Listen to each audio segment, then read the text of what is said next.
31-year-old conservative commentator Charlie Kirk was assassinated in front of a crowd at a Turning Point USA event on a university campus in Utah. The assassin fired a single fatal shot to Charlie Kirk's neck. Suddenly, it sounds like lightning. It was so loud, I thought the shooter was right there in the crowd. And apparently he wasn't. Apparently he was far off. The shooter hid among the panicked crowd. The police immediately began searching for him, but despite the investigators' efforts, the killer is still at large. The FBI announced in the afternoon that the weapon used to fire the fatal shot had been found.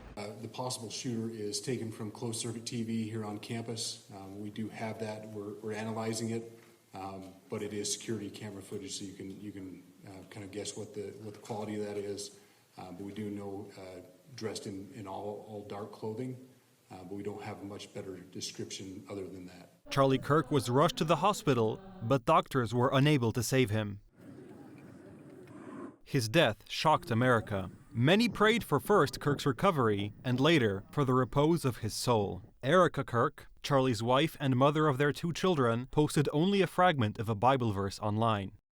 Psalm 46:1, God is our refuge and strength, a very present help in trouble. Flags across America were flown at half-mast. President Donald Trump himself spoke out on the tragedy. This is a dark moment for America.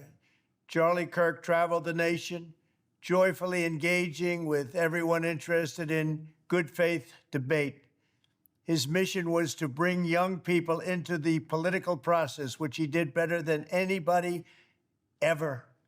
To share his love of country and to spread the simple words of common sense. Condolences are pouring in from both sides of the American political spectrum, despite the Democrat Party's long-standing inflammatory rhetoric that may potentially have inspired the assassination. Members of Congress held a moment of silence to honor the memory of Charlie Kirk. Ordinary Americans also mourn his death. He represented the best of what's in our country in regards to freedom of speech, being able to speak and speak your mind, those types of things. Charlie Kirk was an influential conservative commentator who spoke openly about his values. And the enemies are wokeism or Marxism combining with Islamism to go after what we call the American way of life. And the American way of life is very simple. I want to be able to get married, buy a home, have kids, allow them to ride their bike till the sun goes down, send them to a good school, have a low-crime neighborhood. Kirk was aware that his clear views were controversial and even inspired aggressive feelings among left-wing Americans. But, despite the threat, he did not give up on holding dialogue. I've been stormed out of restaurants, I've been assaulted publicly, multiple death threats. Okay, so what's your goal? There's more people that agree with me than some people would actually believe, and they come out of the woodwork when I do stuff like this. We record all of it so that we put on the internet so people can see these ideas collide. When people stop talking, that's when you get violence. That's when civil war happens. He held conversations, even despite provocations and a decidedly anti-conversational atmosphere. I love you, Charlie. You're the best comedian. You're the best comedian on. Do you want a hat? You're the best. He spoke out on the most important issues, such as the recent brutal murder of a Ukrainian refugee who was killed by a repeat offender who had been let back on the streets multiple times by corrupt judges.